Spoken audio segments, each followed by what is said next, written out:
If you've always been meaning to run LLMs locally on your desktop or laptop, then LM Studio might just be the tool for you. It's pretty straightforward to get started. Visit the website and download the right version for your operating system. The first time you run it, you'll be presented with a screen that looks like this.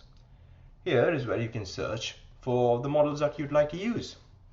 Now, LM Studio supports a vast number of models: Llamas, Mistral, Falcon, MPT, Starcoder, Replit, GPT Neo X, and others. In our case, for this example, we're going to use Mistral. And you search for Mistral, it'll give you a bunch of options and you can select and install one of them.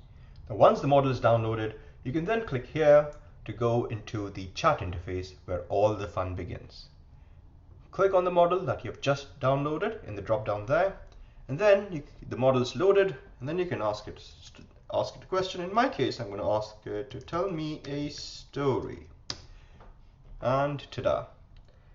It's very easy to use LM Studio to test out different models, and I hope you've learned something, and I welcome you to this journey on learning about the wonderful world of AI and LLMs.